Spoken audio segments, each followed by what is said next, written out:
Hi, you're listening to After the Review with Peter and Terrell. What it do, baby? Our podcast is available on YouTube, Spotify, Podbean, and now Apple Podcasts. So if you like Let's go. if you like our content, please share, comment, and subscribe. And we will see you all next week. This is After the Review with Peter and Terrell. I'm your host, Peter, and with me as always is my co-host Terrell. What's up, Terrell? How was your weekend? What's up, man? My weekend was good. I was out in Miami for a little work trip. It was a good time. The sun was out. Yeah, you know how it is. Getting that last glimpse. How about you? Good. Getting that last glimpse of summer down there on South Beach. Yeah. It was actually a little too hot, honestly. I was ready to come back. I think I'm getting soft living in Seattle. I'm getting soft on my Texas waves. Yeah, it's like 55 here, 56. I'm like, that might be a little better. Yeah, it's hoodie season, so I'm all about it. It was about 95 this weekend here in Texas, so yeah, I was sweating it out. It was a hot one outside working and playing ball this weekend. Not so much fun. But speaking of playing ball, playoff baseball started, and it's been a great start so far. We got 2 series in the NL going 5 games. We got the Dodgers and the Nationals and the Cardinals and the Braves playing Game 5 on Wednesday. And then we got the Yankees currently up 2-0 against the Twins in the series, looking to sweep them. And then the Rays came back today and picked up a nice win. So what have you thought so far? Things been pretty exciting. Exactly what we've been looking for. A little postseason baseball.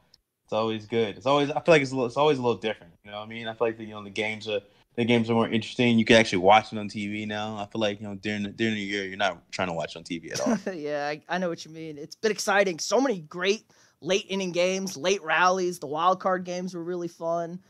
And I think I saw a stat today in the Braves-Cardinals series. The Braves have scored 12 runs in the 7th inning or later against the Cardinals in 4 games. That's just unheard of. And scored 3 runs in the previous 6 innings. It's just ridiculous. So that's what you pay to see. You love watching late inning baseball, and that's what makes it exciting. So I'm looking forward to it. Hoping the Yankees can finish out this game tonight and get ready for hopefully the Rays pull up the upset against the Astros, but I'm thinking we're probably going to be facing Houston. But we'll see where we go from there. Speaking of football, though, now, Dak yesterday against the Packers kind of laid a dud at home. Don't you think? Yeah, it was real sad to see because I love Dak.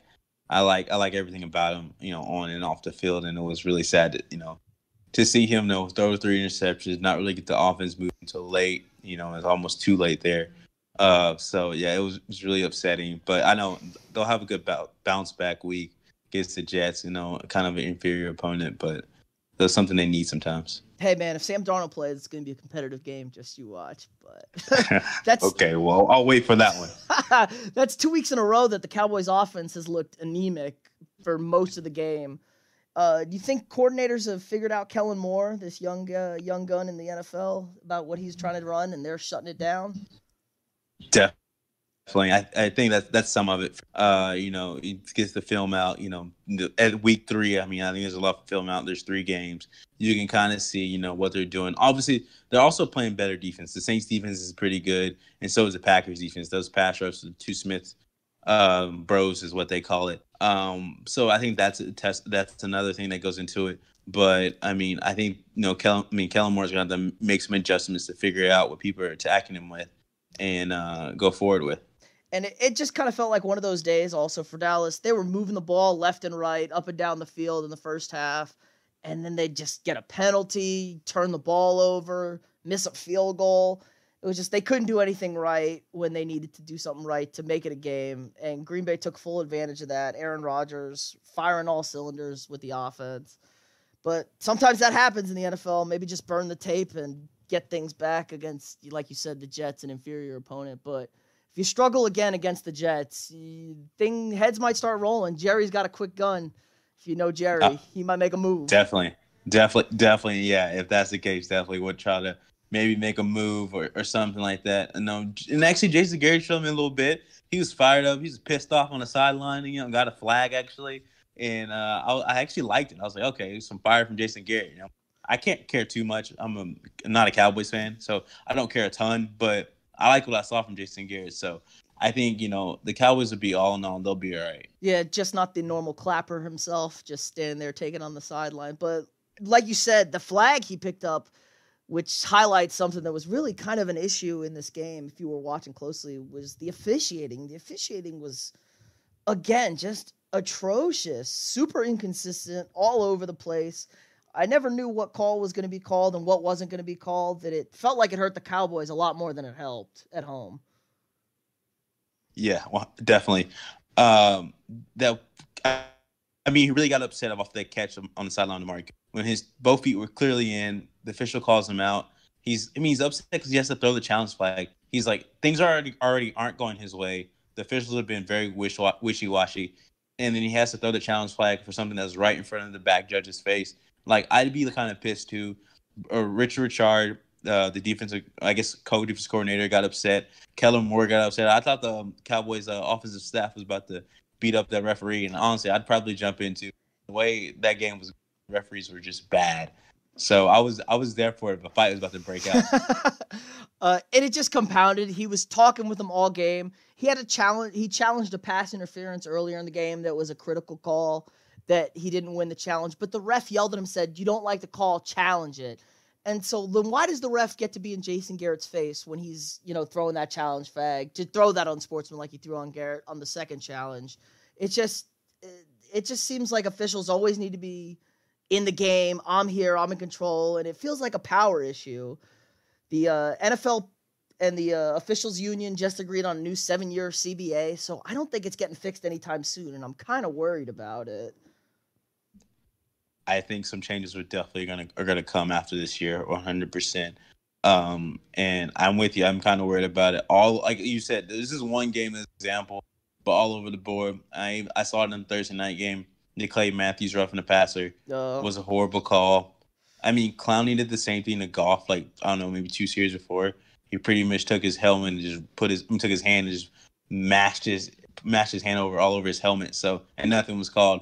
So I don't know. It's very inconsistent. I know a lot of these calls are like judgment calls, but there's still got to be somewhat of like a line here. Like, this is too much. This is not enough. And I know every person isn't the same. So naturally, we're not going to get a consistency, but there's got to be something that's got to change here. And you hit the nail on the head. Crew to crew, game to game, call to call, super inconsistent. You'd never know what's going to be called, and that's a real issue. I think that frustrates coaches, it frustrates players, it frustrates the fans. And how about, like, even on replays, like when it goes to a replay review, me sitting at home, the average fan, you people out there, should get the call right. 90% of the time, you should know what the call is going to be looking at the replay booth. And I feel like it's almost 50-50. We don't even know what they're going to call half the time, right? After a replay. Yeah. Because, like, most broadcasts has, like, their NFL analysts that's used to be a referee or whatever, and they'll come in and give their 2 cents, and like half the time they're right, half the time they're wrong, and they're like, and they have to go back on their word and be like, explain like why, like maybe this call was called this way, or they'd be like, oh, this dude does not know what he's doing, like the referee, like he does not know what he's doing. That's definitely a catch, or it's definitely not a catch. So I feel like it's just not a consistency, but I guess all reviews are from Ron Rivera, right? Oh, not Al Riveron. Al Riveron. Sorry, excuse me. So kind of consistent, but like you mentioned earlier in the pod, there's no way he's watching all these games, because what if one replay comes up while another one, like he's doing both of them. It's definitely someone else in there helping him. So it's really interesting to see how it's kind of inconsistent from game to game. Yeah, and that brings up, I think, you can challenge pass interference. We've never seen it overturned, really. They're just wasting challenges. Coaches are challenging bad stuff. And you talked about the roughing the passer on Russell Wilson from Clay Matthews late in that game, Thursday night. How about face masks and roughing the passer can be challenged? Those seem like a pretty cut and dry call that you could review at least. It's usually pretty clear. I mean, yeah, but then let's not slow the game down even more, though. Like, think about if we were, reviewing roughing the passer, and like, I know roughing the passer is a big one, so I'm kind of on board with that. But like, imagine if we were reviewing roughing the passer and face masks, like that would take us forever. Well, let's get rid of pass interference. You can't challenge pass interference anymore. You can only challenge roughing the passer and face masks, and those should be quick buzzes. You take one look at it, it's like, yeah, he grabbed his face mask. oh yeah, he hit the quarterback 30 seconds after he threw the ball, but the ref was, scratched, picking his nose, not paying attention, roughing the passer, True, So true. I'm definitely for that. Okay. I mean, I kind of agree to a certain point. If it keeps the game, football games are already long as it is. They're like 3 to 4 hours, and like if you think about that, that's like a waste of your time. Sometimes it's just not really a waste of your time, but like, that's a lot of time to give up. 3 to 4 hours. I for agree. A game. College is a little slow. The NFL seems to be moving at a pretty good pace, I think, especially for the rate of action they have. They can always do a better job. So it's about finding the right balance between good officiating, good gameplay, everything everybody wants to see. But speaking of good gameplay, how about Russell Wilson? Underrated QB. That man's my front runner for the MVP right now. He put on a clinic. I don't know if he's front runner for MVP for me, but yeah, he is definitely putting in the work. He is definitely showing why he got paid all that money on the offseason. And I was against it. You're gonna pay Russell Wilson all this money, and then what else are you gonna surround with him? Luckily, they still have Tyler Lockett, DK Metcalf. They drafted him. It's been pretty good. Drafted a good tight end, Will Dissly out of the University of Washington. So he does have some weapons and obviously and everything, but he's kind of just making things happen. Like really, offensive line's kind of shaky. It's been patched up, but he's kind of just making everything work. It doesn't matter who his receivers are. He's like, put whoever out there. I got him. I got him. We're gonna get it done. Kind of like a Michael Jordan way in the sense of basketball. Like I don't care, we're gonna get it done. Or kind of like also like LeBron, like 07. Yeah, he's playing on a bunch of no names. He's like, put some people out there, and I'm gonna put him in the right spot, and I'm gonna get. He's a magician. That throw he made, that touchdown throw to Tyler Lockett, was absolutely ridiculous. On the run, dead money, back corner of the end zone, 25 yards, and 2 guys in front of him. You just like Houdini to touchdown. He's amazing. I've never seen anybody play quarterback like him. He's short, he's stocky, and he moves like the wind. And he has a hose. Yeah. He's ridiculous. It's I always like made fun of him in the summer because he always posted like his workout videos. Like nobody wants to see that. Like I want to see it, but the way he goes about it is super like. Super corny and everything, and I was like, but now, like, I should respect it because my man's putting in work in the summer. That's right. And showing off. When Russell's putting in work in the offseason in the summer, and Baker Mayfield's making commercials, and we see how bad he looked tonight on Monday night. Okay, pause on that, because Russell's definitely making commercials. It's not as funny as Baker. They're just corny, and we're just like, it's business, and Baker's like, it's not as much business as fun. Well, Russell waited till he already won a Super Bowl and went to another one before he started making commercials. That's what I'm talking about. He got his hardware, unlike Baker, who crowned himself MVP and Super Bowl champion after 8 games in the NFL. But who am I to say? I don't think Baker crowned himself. I think everyone else crowned Baker that. Well, the Dog Pound got a butt kicking tonight at San Francisco. I understand San Fran's coming off a bye. They're undefeated, but Cleveland looked like a dumpster fire, doesn't they? They're toast. Oh, yeah. Oh my gosh, we thought they got it figured out last week to beat Baltimore, and maybe Baltimore's not that good. The Steelers kind of took them down the wire, and they ended up playing with their third string quarterback. Yeah. But that's like whatever. But like the Browns, I don't know if they're that good, and I don't really think Freddie Kitchens is the guy for them. I agree. Like, I don't know. We come on this podcast every week and we talk about the Browns, and I always say I don't know. And so I still don't know. But we kind of know. It feels like we know, right? Like we know. Yeah, we know. But then like next week they might beat the Seahawks. Like I don't know. So exactly. So I think we just gotta really let this shit ride out, and then maybe in week 17 we'll be able. We'll know when the chips fall, and we'll see, are they in the playoffs or are they not in the playoffs? Did OBJ choke out Baker Mayfield and they get in a fight? Because that would just that'd make all the sense in the world to me with those two personalities. But I think it's leaning towards that way. You talked about it last week, and I said no. But I haven't seen anything from OBJ. But I'm just saying, like you said, those two personalities. It's leaning toward the way that they're losing. Is leaning towards that way, and I like OBJ doesn't like to lose. And Baker's not used to losing, so you just feel it. But Jarvis Landry is there to mediate, though. He seems like I agree. a even-keeled guy. So that's a good fit for the two of them. He seems to be kind of in there. But speaking of young quarterbacks, maybe regressing, Patrick Mahomes, he showed he's a human being after all. He is not Unfortunately. regressing. He is not regressing. Little, Come on, little bit coming back. Pete, don't come on. Don't go there. So to be fair, Hot he went takes. from he was Superman, and now he just showed he's maybe just an all-star, all-pro MVP No, guy. maybe it showed that he actually had some kryptonite. Yeah. He's human. That's all I'm saying. And, He's human. And maybe we found a little bit more kryptonite than usual. Because that's 2 weeks in a row the offense looked a little flat. You know, I understand they're missing a lot of guys, offensive line, wide receivers. They're all big. He's got a bad wheel, but you know he's missing wide open throws. Do you think it's because the old line's beat up and they're not blocking well, and maybe it's the ankle he can't plant his feet? But you know better than anybody watching the Chiefs. What do you think is going on? I don't know if the problem is really with Mahomes. I think it starts with offensive. There's got to be a trust there, like he can sit in the pocket. I know he likes to move and everything, but there's still got to be somewhat of a trust that he just has to catch the ball, take his first read, then move. You know what I mean? Yeah. I don't really play. I haven't played quarterback in the NFL, so I don't know what it really is like. But that's what it seems like. He's my first read's not there. Now I got to move and improvise. And I know a lot of his stuff comes from improvising, but I think he's trust his offensive line right now. They're not great. They're banged up. So they got to get healthy there. But I think Mahomes will be all right. You know, once he gets Tyreek Hill back. Sammy Watkins to get back. My dad doesn't love Sammy Watkins. He thinks he should be. But I know I still believe in Sammy Watkins. I think he'll be all good once they get those guys back. Because even the guys who are playing now, they're still like showing out and doing things.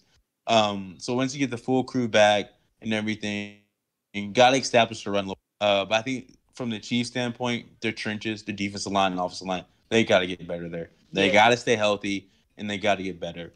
They can't stop the run on defense at all. They can't run the ball either, like you said. But it helped. Damian Williams was back. Hopefully, you know, he gets back into things because he's definitely a solid back. He dropped that wide open touchdown in a critical situation in that game, which really could have swung things. But Mahomes is missing guys wide open. Maybe he's a little too much on the improvise. Like, I'm so good, I can do this.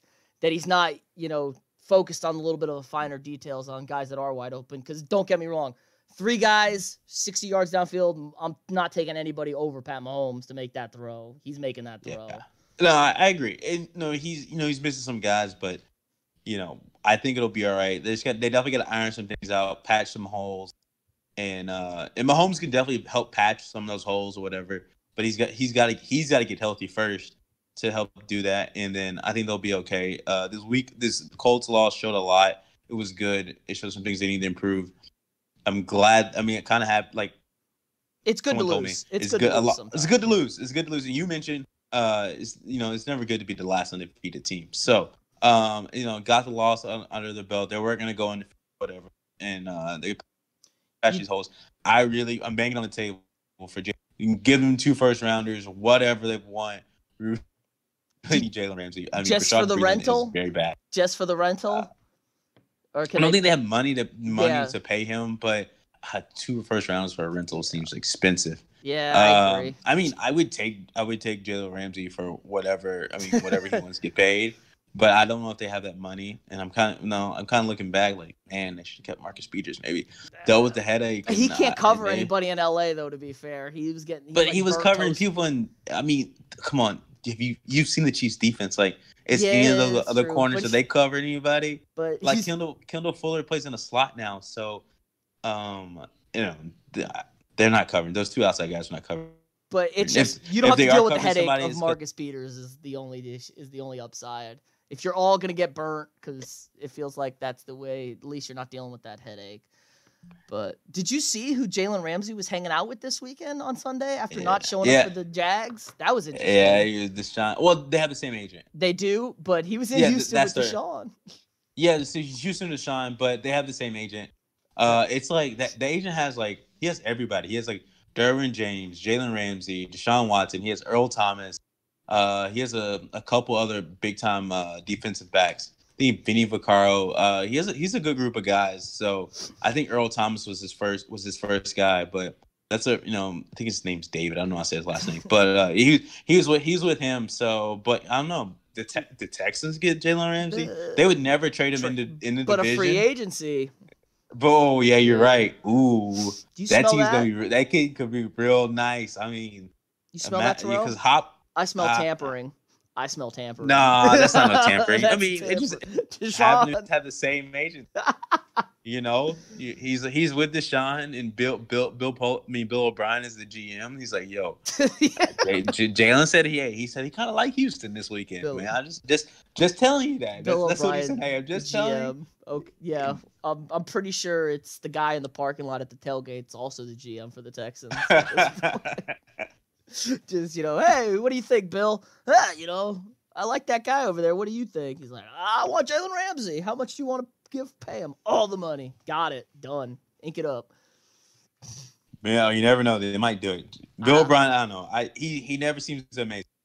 Yeah, he is that. He does kind of seem like a no-nonsense guy, though, so maybe not that far. But on a better note, a little more serious, my boy Teddy Two Gloves, he's back in the NFL. He's 3-0, and he threw for 4 touchdowns and over 300 yards this weekend. I hate the Saints, but I couldn't be happier for anybody else in this league. Yeah, I'm definitely happy for a good old Teddy showing out. 4 touchdowns. There's not much to add here. Yeah, he balled out. He's keeping his Saints ship afloat. He's doing more than keeping it afloat. Are they the best team in the league? Maybe I don't know. Yeah, or I mean, with Breeze coming or without back? Breeze, they might. I saw this. I heard around there. There's a video of Breeze throwing a football around. Well, you ain't gonna need to rush him back because Teddy's definitely holding down the fort. Yeah, they're 4-0 with Teddy or 3-0? 3-0, but against at Seattle, beat Dallas at home, took care of Tampa Bay. Yeah, those are not cheapies. They lost the game. He came in big game. That's right. Yeah, okay. They're 3-0 with Teddy. That's pretty good. Yeah. So yeah, he's definitely keeping it moving along. So that's big. But where I wish Teddy actually was with my Vikings. We missed a lot of drama later in the week with Stephon Diggs skipping out on practice. That man wants out. Yeah, I don't know. He says that, but then they asked him after the game on Sunday. Victory seemed to cure all things. And they asked him if he wanted to play in Minnesota, and he said he wanted to play in Minnesota and gave the camera a cute little wink.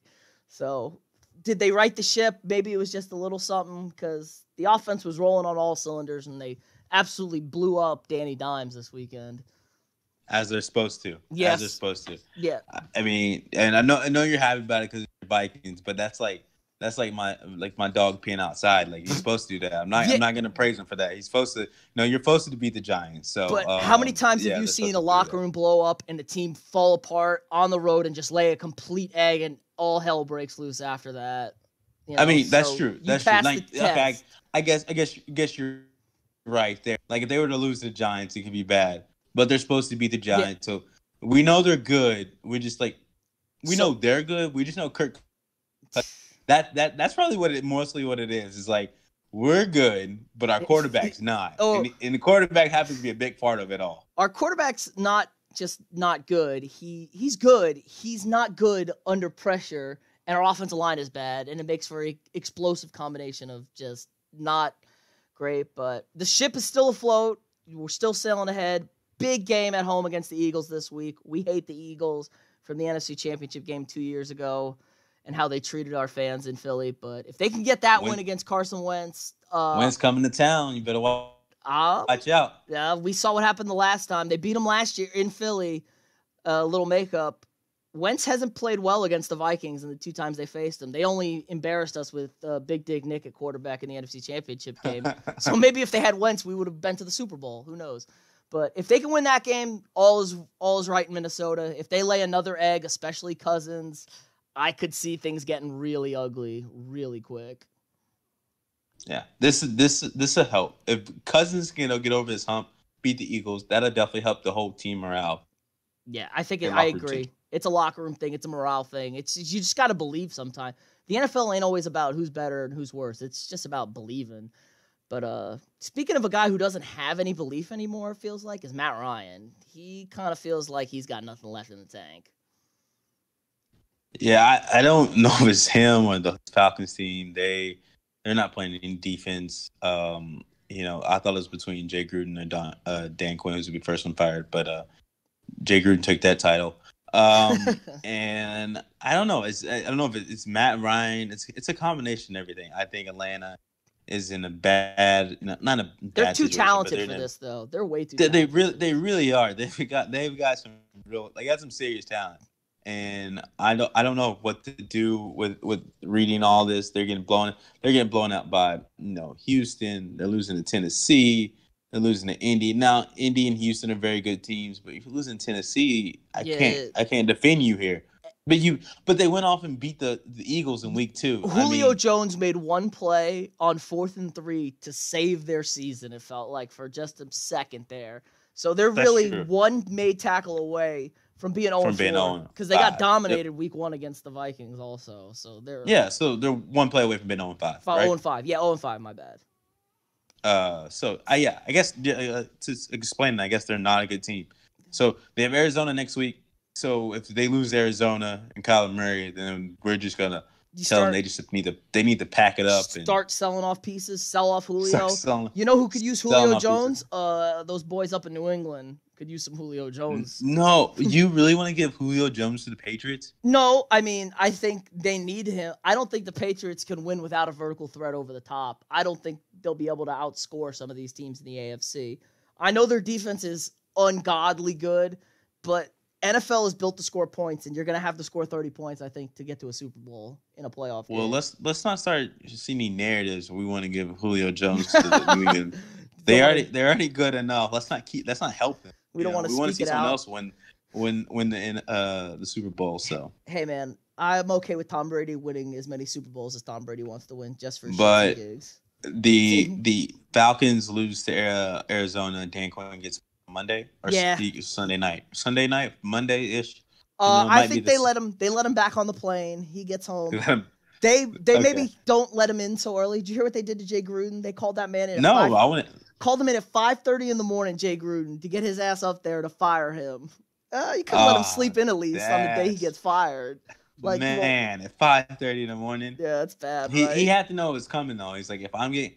Also, why does Dan Snyder why does he want to fire somebody at 5:30? Dan Snyder's a terrible owner. So like if you really wanted to get it over with, then you should have just done it like late that night, instead of just trying to get up early in the morning and firing them. They're the most dysfunctional franchise in the world. They're basically the Cleveland Browns in the NFC. They can't get anything right since. That's not bad as the Lane Kiffin treatment and getting left at the airport. That's my favorite story, getting left at the airport. That is one of my favorite stories. I'll always remember that one. But again, waking up at 5:30.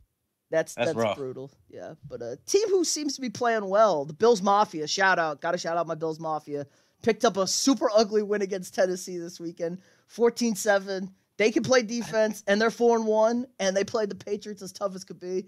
Are the Bills a playoff team? I'm just gonna say it right now. The Bills a playoff team.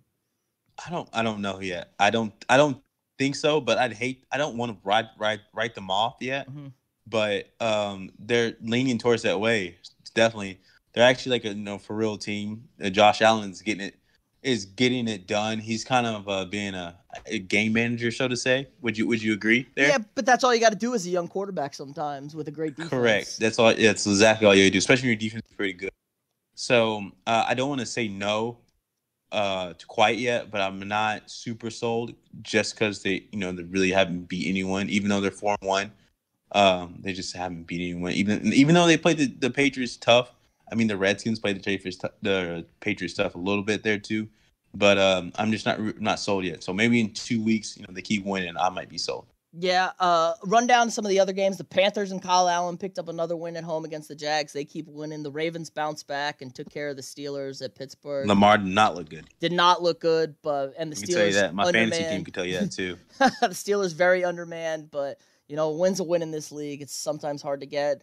And then the Raiders upset the Bears over in London, and maybe the Raiders might be another AFC playoff team we're talking about. 3-2, knock on wood if you're with me, and they're getting it done. John Gruden's got a good group over there.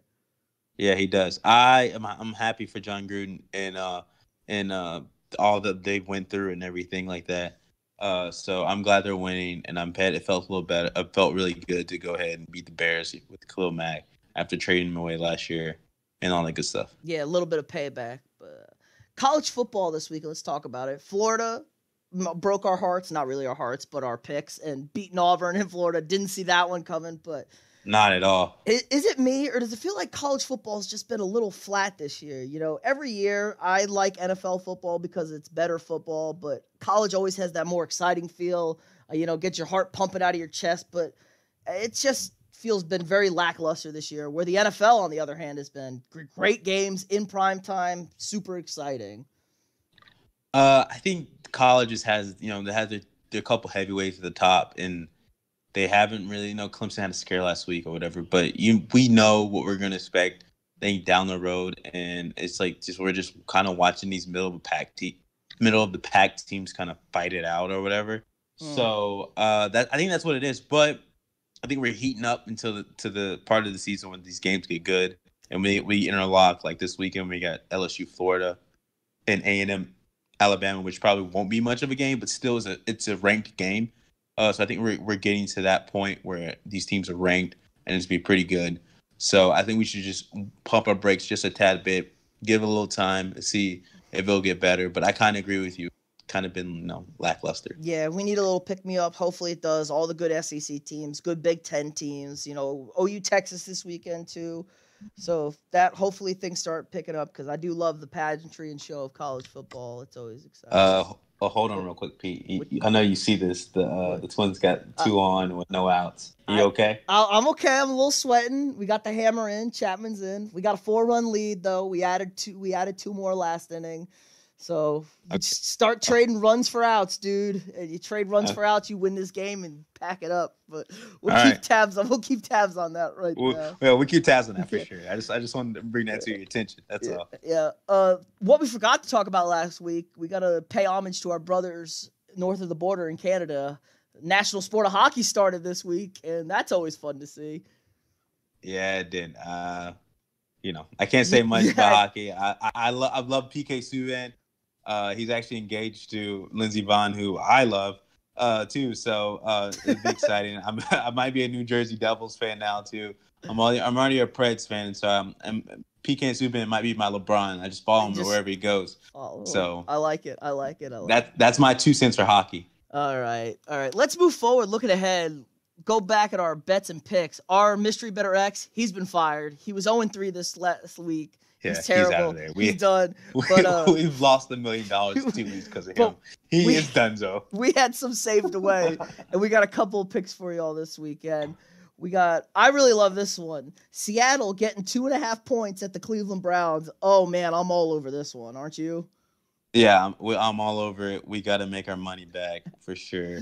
How much you want to put down, Pete? I don't know. How much do we have saved away that you're comfortable putting down on this game, T? We got $750 saved away. $750. I'm comfortable. Yeah. I'm very comfortable with a cool $250,000. Okay. Cool $250,000. Okay, yeah, let's do it. We know about Russell, but we don't know about the Browns. But we trust Russell more than we trust the Browns and Freddie Kitchens. So. And he's getting 2.5 points. All they have to do is not lose by a field goal, and they're fine. Yeah, exactly. And then another one I like, Bama giving 17 points to our Aggies in Kyle Field. I think Bama crushes A&M this week, and I don't think it's pretty. Yeah, I think Tua and Saban give us more than we can handle. Sorry to all our A&M fans and our allegiance to them, but I just don't think. I mean, hopefully they don't, but they're coming off a bye week. But I think that those receivers can give those DBs way more than they can handle and more they ever see. So, right. What do you want to throw in this game? I think a cool 250 again would be ideal. Right. We're trying to double up. All right, so we got 250. You don't disagree? Should we lower okay. I feel more comfortable. We're trying to make money. How about 150? How about 150? 150? Yeah, we gotta say it. You got a little faith in the Aggies. A little faith. Yeah, I've seen us do stupid things before. That's true. Okay. All right. So how about let's get to our picks. Not a great week for us. I went 2-3. You went 3-2. You have a commanding 11. You're 11-4. I'm 7-8. I need to start picking up games, but I don't. You're drowning now. You were swimming last week. You're drowning now. All right, so let's pick these game 5s of the National League. We got the Cardinals at the Braves. Who do you like? Who's going to the ALCS? I like the Cardinals. Yadier Molina's been clutch. I think he's gonna be clutch again. I like the Cardinals. Big road upset. I'm taking the Braves. Tomahawk chop. I feel my boy Freddie Freeman, first baseman, MVP candidate. He's been terrible all playoffs. I think he has a big game 5, and they move on. All right, and then we go out to Chavez Ravine in L.A. We got the Nationals and the Dodgers. Does Kershaw lock it down for the Dodgers and move them on? I think he does. I got a couple things. I got a personal friend who's a Dodgers fan, so I'm going to go back him up, and I'll be in L.A. this weekend, so I'm trying to catch a Dodgers game. So I need the Dodgers to win because that's not possible because the Angels are very bad.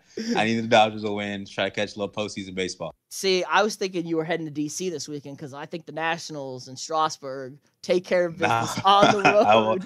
I will not be in D.C., so I'll be in nice, sunny L.A. So I need the Dodgers to come through. All right. Now let's move college football. We got a couple games this weekend, like you said. Good old LSU and Florida. Florida going to the Death Valley. Who do you like in this one? I like LSU. I like Joe Burrows and what they're doing down there, and I think it's tough to play. It's tough to play in Death Valley. Yeah, I agree. So I got LSU all the way. Best offense in the country, most points scored.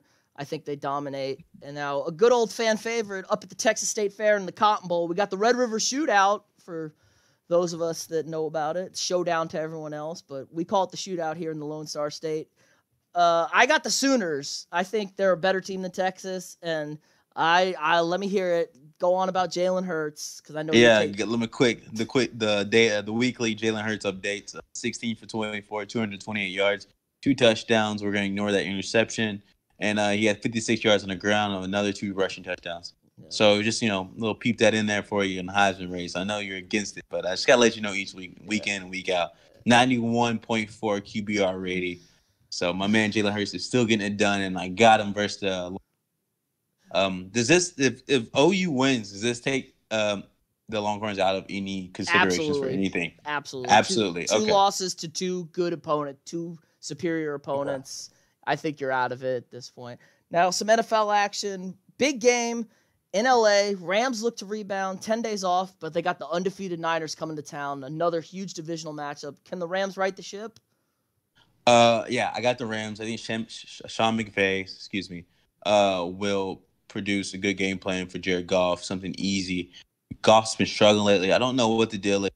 I know a lot of people have been like, man, why they pay him a lot? My theory is they were like, Mahomes is about to get paid. Yep, like, I agree. Big time paid. Let's go ahead and get in front of this so we're not trying to go behind him and trying to pay him after Mahomes has been paid. So I think the Rams were smart and got ahead of it because Goff he's more, I would say he's an upper half of all the quarterbacks. And I'd rather have Goff than some of these other quarterbacks. So I think him and McVay come strong, and they get this dub because they can't lose three in a row, but they lose 3 in a row. That's going to be rough. I agree. Especially in that division. Agree. Goff has not been the issue. He drove him down the field to beat Seattle. He didn't miss the field goal. But Zerline gets the reprieve because he made that kick to send him to the Super Bowl in the NFC Championship game last year. Live update: the Yankees take care of the Twins. They're going to the ALCS. I'm pumped. So yeah, I just saw that. We'll see. All right, they got out of that jam. Got out. All is good in the world. All is good in the world. I appreciate that. So let's see. Oh yeah, we got one more, right? I think you said you wanted to surprise me with a pick this week. What game do you want to throw at me? Yeah, I got a little bonus pick for you. All right, what's the bonus pick? Philly, your Vikes. Oh my! Why are you doing this to me? Why did you do this to me? Because it's a good game. You know what I mean? I like to see this with the battle. The battle of I don't know, but it's gonna be a good one. All right, yeah, I'm going with the Eagles. Until I see Kirk Cousins win a big game, I'm never picking the Vikings to win a big game. Makes sense to me. Oh, really? You're going with the Eagles? You're going against your team? Going against my team. I can only be pleasantly surprised. You shouldn't do that. You gotta ride in the dirt with. Nope. In and out and everything with them. No. Nope. Okay. Well, I'm going with the Eagles anyway because you know how I feel about Carson Wentz. I think he's legit, real deal. So I'm going with the Eagles, and that's it. All right. So who balled out for you this week, T? Ball of the week, Mr. McCaffrey. Christian McCaffrey put the Carolina Panthers on his back. I'm going to take us to the promised land and get this dub versus the Jaguars. And he had 237 yards from scrimmage with 3 touchdowns. And I think he did a somersault into the end zone. So that's a little tap to cap it off. Oh, that's a good day. And my dog of this week, makes perfect sense. He belongs in the doghouse because he plays for the dog pound. Baker Mayfield, a lackluster 8 of 22, 36.4% completion percentage. And this man threw for a blistering 100 yards and 2 interceptions. Just a great day. You know, he can hang out with Kirk Cousins and Andy Dalton in the doghouse because my quarterbacks are killing me so far. Yeah. I hope he doesn't have to get a bed there in Regency there like them two. Hope he can just visit just for the weekend or something like that. Because I hope Baker doesn't stay there that long because I'd hate to see Baker go take that turn. I think he might have negative points in some fantasy leagues. That's not good. That's not a good. That's not good. That's not good. No, you can expect negative weeks from like your defense, and that's about it. Maybe a kicker if they miss a couple kicks, get one blocked or something like that. Yeah, your quarterback gets negative points. That's not good. I hope he's not there forever because I don't want to deal with Baker Mayfield as the tenant of mine. But we'll see how this next week plays out. Thanks for listening, everybody.